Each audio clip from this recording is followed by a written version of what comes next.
Well, welcome back to Suzerain.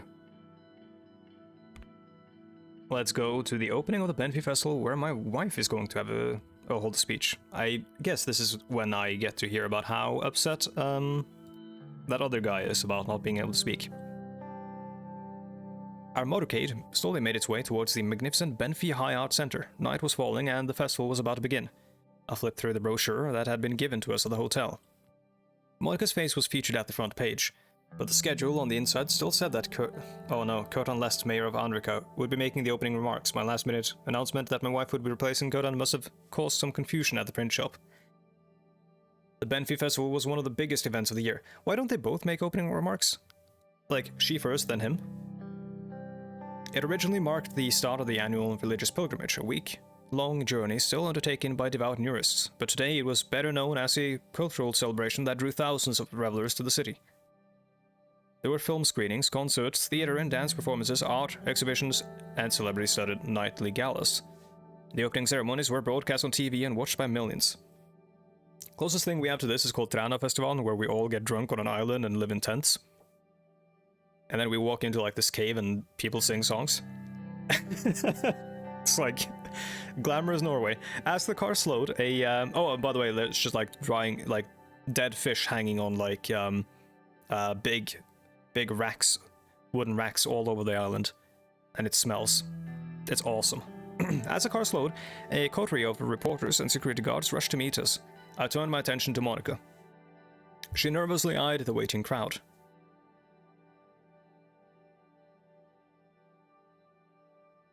Hold her hand. She smiled and turned her head to look out the window once again. As soon as Serge opened the door, we were enveloped by the roar of the crowd. The next few minutes were a blur of handshakes, photos, and reporters' questions. The onlookers cheered as we walked the red carpet and on the newly built art center. Or to the newly built art center. We followed the guards through the cavernous white halls until we came to a set of arched doors leading to the auditorium. We waited outside as security did a quick sweep of the area, then headed in. So this is it. I'll finally stand on the same platform as you. Platform where Sordland's women will have their voices heard and acknowledged for the first time. Good luck. The two of us proceeded to the podium. I spoke first, delivering a short paragraph about the importance of Banfi and the festival to Sordland. Then I introduced Monica. Yeah, and oh no. Thunderous applause echoed around the auditorium as she stepped to the microphone. I exited the stage and found my seat right next to Kurtan Lest, who is now going to be very, very mad.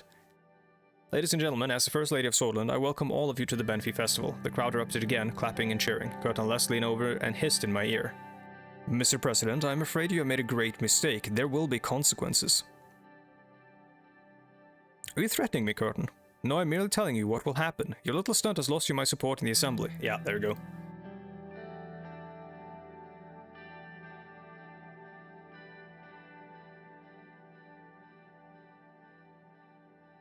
I lost his support, but I still have so much other support, though. Kept my eyes on the stage. When the applause subsided, Monica resumed her speech.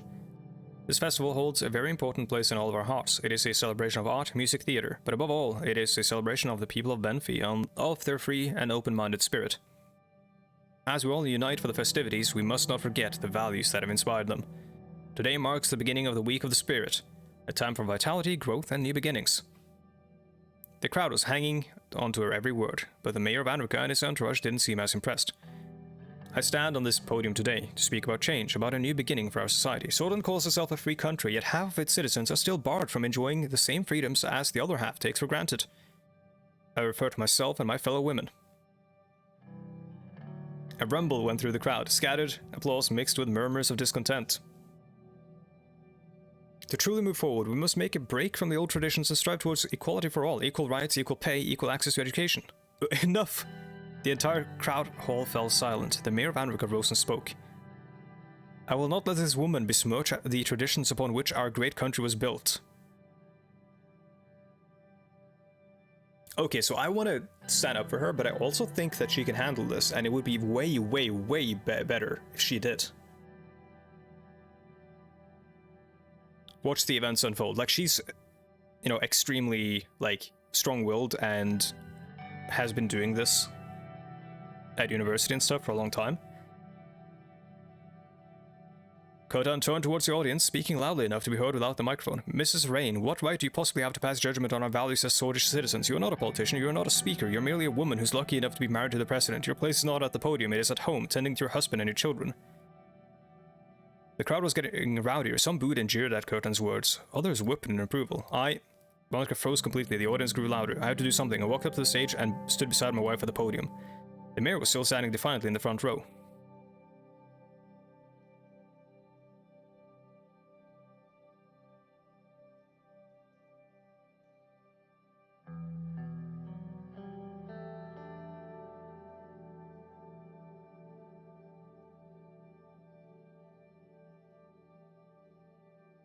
I'm gravitating towards number 3.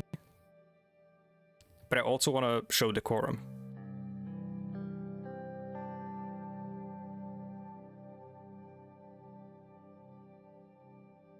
Mr. Les, do I have to teach you basic manners? Have you forgotten what you learned in kindergarten? The crowd erupted in laughter. Curtin's face turned red. I will not stand idly by as our Swedish values are being tested, especially by our very own president and his harlot of a wife. Is rudeness a Swedish value now? Is impropriety? I'm only doing what I feel is right to protect my country.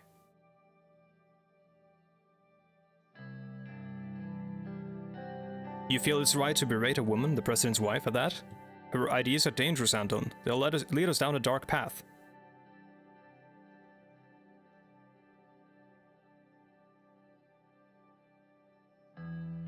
Your ideas, on the other hand, will lead us back to the Dark Ages. Without our traditions, we are lost.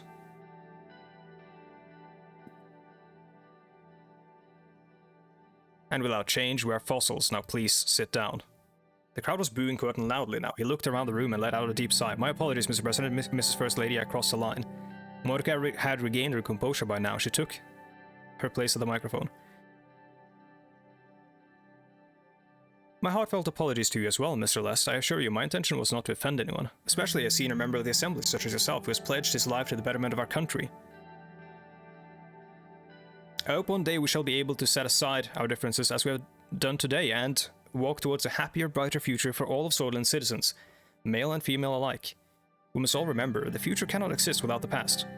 And I believe we're witnessing the meeting of our glorious past and our bright future right here in Banfi today. Ladies and gentlemen, I am proud to officially open the Banfi Festival. Amorgna Waskore. Vectern Sizda, everyone in the hall, including Curtin, finished the decades-old saying. The crowd erupted in cheers, even Curtin started clapping. People started chanting Monica's name, and the band broke into the official festival anthem. The opening event was finally finished, but I knew Curtin would never forget what happened today. I think that went better than I thought, or than I had expected, honestly. Like, Curtin is obviously going to be pissed, but we knew that already. And we managed to not take, like, I guess we took focus away from our wife a bit, which I didn't want to do, because, like, it is the 1950s, but the man shouldn't be...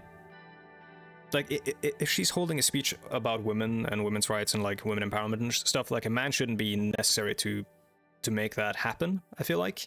That sort of, like, poisons the message, I guess. But, the important part is that we got it out there, I guess. And the far more important part is that we got the guy who was protesting to admit that he was wrong, which is a very, very powerful message. And then get the two of them to, like, agree.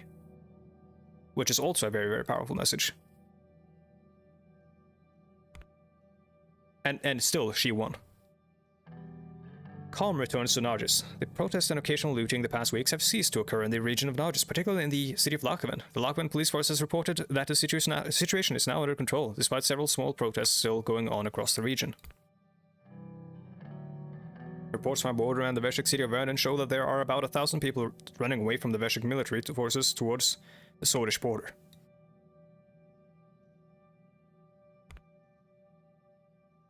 Downtime at home. Now let's see if if our wife isn't happy about what we did.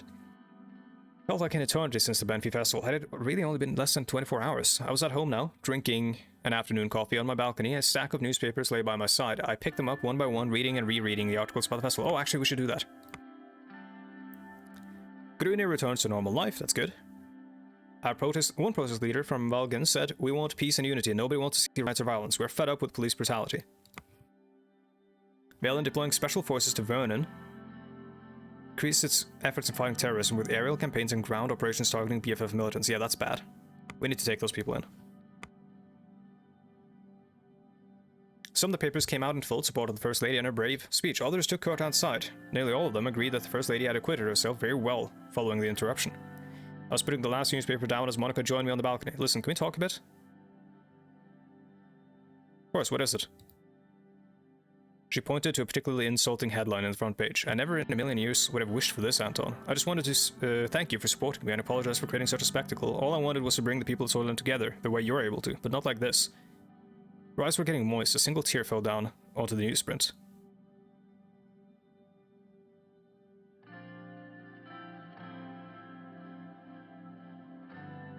Wipe her tears away. She clasped my hand to her face. Oh, Anton. Her eyes filled with gratitude. I could see she'd slept as little as I had since the festival. Thank you. One more thing. You know how stubborn I am. When I gave that speech, I saw hope in the eyes of all the women in the audience. This is the right path for me, Anton.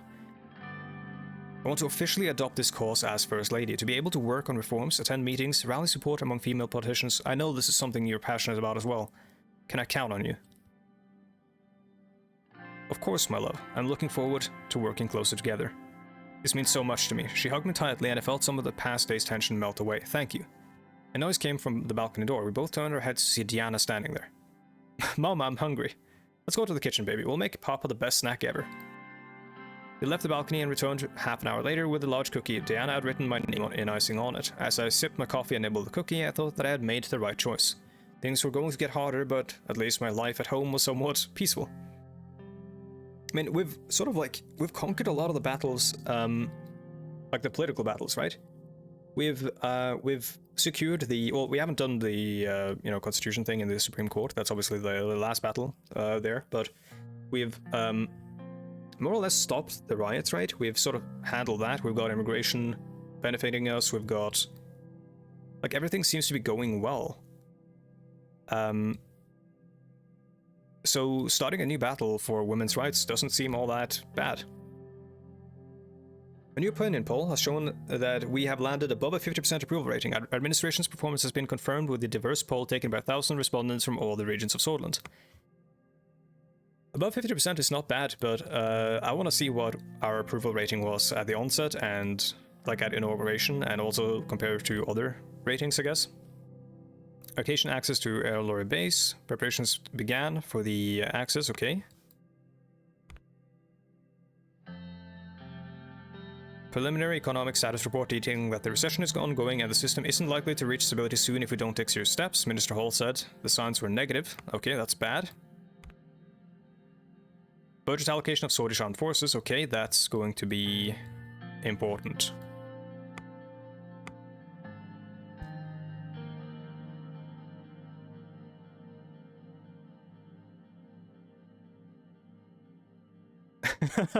Mayor Lest then continued with his disrespecting accusations and tone, incurring the wrath of the crowd. President Rain has interjected in the developing situation and saved the day by calming the attendees. Mayor Lest's disrespect will surely end up damaging his already declining reputation after this event. Yeah. Goodbye, Lest. Made an enemy of the wrong person. To determine the current situation of the military and its spending policy, we had a meeting in the White Room. Petr, Valkin, and Josef were seated. General Valkin, Mr. Lancia, let's start with the briefing. Very well, Mr. President. We have prepared a briefing to convey further details about the current situation of our military. First off, we have received an updated communication from the Arcadian Military Command. The planes are being moved into Air Base as we speak, under our supervision, of course. Good, make sure you keep an eye on them. Of course, Mr. President. Now let's move on to our military. Which branch would you like to know about? I think the Army and the Air Force are going to be central because our potential enemy is going to invade by land, right? What is the situation of our army? According to the latest reports from Camp Strongarm, yes, currently we field 3 armies totaling up to approximately 400,000 active troops, which is a good amount. The real issue we're having is the quality, not the quantity. What's current equipment status? Our army is quite outdated by today's military standards. Most of our equipment is 2 decades old. To make up for our lack of modern military equipment, we resort to a large number of soldiers, which is not really a long-term solution. I have been trying to reduce the effects of this problem. It is very problematic. We need more funding towards modernization, otherwise our army will be seen as weak. Where's our army deployed right now? The first army is stationed at Lesbia and Velen, borders to protect the way into the central regions of Swordland. The second army, our strongest force, has been situated at the Rumburg border. Border, okay, that makes sense, yeah. Second army has a large mountain commando force, and it is the best equipped army because they are facing Rumburg. Third army near the Agnolian border, and coastal areas facing Valgsland. Due to our bitter past, we generally keep a coastal defense force, although many years ago the decimation of our fleet still is not forgotten. How do we compare to other armies? Rumburg fields about 6 armies, mounting to 1 million soldiers. Lesbia fields 5 armies, which amounts to 800,000, and Valgsland fields 1 army, about 140,000 soldiers. Yeah, Valgsland is like a naval power, and yeah. Velen fields an army amounting to 100k, and Agnolia fields 2 armies with a total of 200k. Sheer size of Rumburg's army is because of their forced conscription laws. Due to their massive gold reserves, they are able to afford it. On the other hand, Lesbian army is the most advanced, followed by the Valgsandian army. Both of these countries put lots of money into modernizing their military. I'm curious about another branch. Very well. Air Force. 410 planes in the inventory, out of which only 140 are jet planes that are not in great condition. It's 1954. Surely they will be pretty new, right? Still, 140 jets is kind of impressive. 30,000 pilots and support staff work in the Air Force, and they are commanded from the Mark Air Force Base in Earlery. How does our Air Force work together with other military branches? The Air Force is trained as an independent tactical support branch, which means it assists other branches but doesn't collaborate. This does cause some issues like friendly fire and missed close air support opportunities. There are ways to improve collaboration with the joint operation rooms. Something to think about, surely. Yes, that is something to think about. How experienced are our pilots? They have average experience. They have a total of 450 hours flight time with the craft before they are qualified. This gives them more than enough time to get used to it. This is low to compare to 1,000 or 1,500 hours in other countries like Arcadia, United Contana, Lesbia, and even Valgsland. Normally the hours per pilot should be higher, but due to the lack of funding we can't increase the training times. Fuel costs are rather high. Other operational capabilities, our planes can bomb targets within 400 km radius of their airfield. They have medium range and semi-effective at nighttime bombing capabilities. At any time we can field 7 air wings composing a total of 130 aircraft that can operate in combat duty. This is enough to subdue most targets. In terms of our bombing capability, we have an average of 100 meters of precision. Yeah, that's not great. This is not great, but it is still within the effective radius of the bombs. I'd like to know about other branches. Let's talk about the Navy. 59 ships with a total of 60,000 sailors and support staff. As you know, these ships are commanded from our main naval base in Conriat, where our flagship, SN Renan, is docked. How does the Navy compare? Dwarfed by the Valgsandian Navy? Yeah. Agnolian Navy? Yep. Only surpassed Lesbia in terms of our Navy, and they have less than 30 ships. As you see, the situation is dire, but the solution is not just more ships. To make a truly better Navy, we need to equip our ships with modern radar and sonar systems, yet more outdated ships wouldn't mean much. How about power projection? We don't need that necessarily, we're not looking to invade. Yeah, the truth is we're limited to our near region due to the size and technological level of our naval ships. If we are more modern support vessels, we could participate in international operations. That's right, we still hold some power though if need be, and we could block the trade at the Marcaean Sea. To make up for our weakness, allying ourselves to a naval power could also help protect our seas. Which one? Actually, let's move on. Let's. The Ministry of Defense is disappointed about the lack of additional funds. We knew that keeping the same budget for the military would cause some concern for you.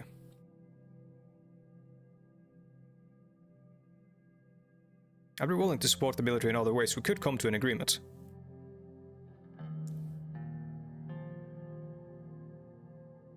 We know that there have been high hopes, but the President has made his decision to prioritize other branches. We are stuck between a rock and a hard place without money. The military suffers from budget overextension in order to keep up with the other countries. He's complaining now, Vulcan. Let's look at what we can do with what we have. I've been planning to improve the quality of the armed forces by buying better military equipment. How would that be possible without the funds? It won't be. There is one way. If we relieve half the forces that could create enough of a surplus, then we could invest in new equipment. Relieving half the armed forces sounds risky at best and destructive at worst. We're barely matching the size of half our neighbors, while the other half have armies 2 times bigger than ours. How on earth would discharging half the armed forces and buying new gear solve our defense issues?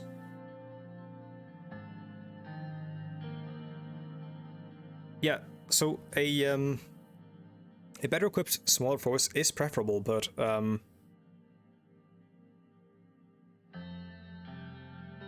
I don't think that necessarily holds true in 1954 with a situation where yeah, I don't think that holds true in 1954. Balkan raises valid questions. Quality over quantity is the right strategy for the future of warfare. You are not wrong, you're correct. Having large forces necessitates superiority. The reduction of the army would cause more unemployment, which could hurt the administration. What do you think, Mr. President?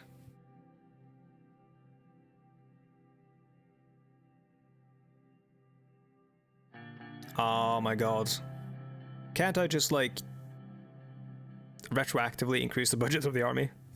It's too late now, but if I had known that we would actually be able to get to a net zero, oh, of course, yeah, because we took the aid, that's why we're at zero. No, it isn't. No, the aid took us to -1. But if I had known that, oh, probably the refugees then. But if I had known that we were going to get to a net zero, I would have raised the budget of the army. Reduce size or stick to the status quo. What was the army of the of Agnolia like? It's too far up.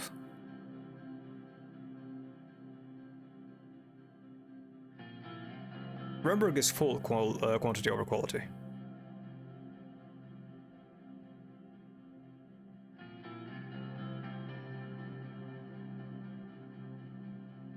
Reduce size and buy better equipment with surplus. Let's reform the army and create a smaller, better equipped force.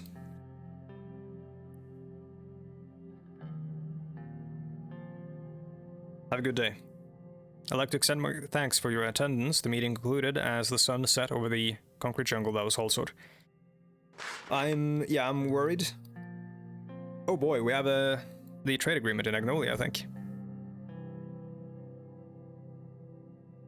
The education reform is going slower than expected. Only a few schools in Sweden will collaborate in the reduction of hours taught in citizenship, solism, and nationalism subjects. Significant efforts are being made to lessen the political indoctrination in education, but are being met with resistance. Annoying.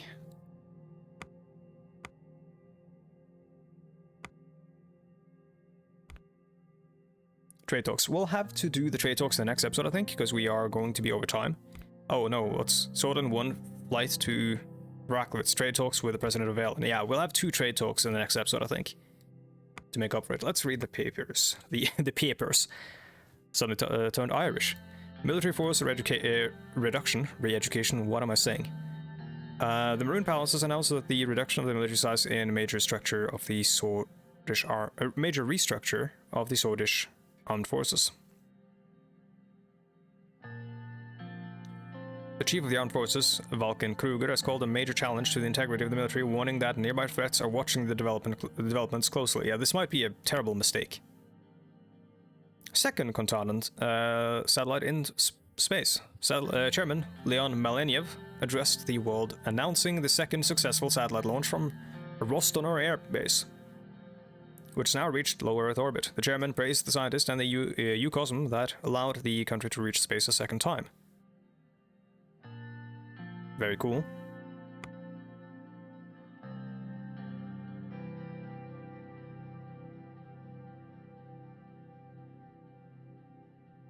Yeah, this is a very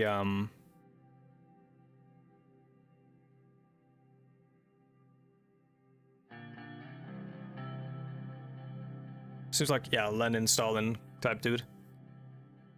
Except it looks like Ronald Reagan. Like, he very much looks like Ronald Reagan. Surely that must be intentional, because it's funny, right? Anyways, thank you so much for watching, and apologies for making this one short. Adequately equipped military, good. Military interference in politics. Military actively interferes in the political landscape, using their influence and power to further the world. Oh, that's bad. But yeah, thank you so much for watching, and I'll see you guys in the next one. Goodbye.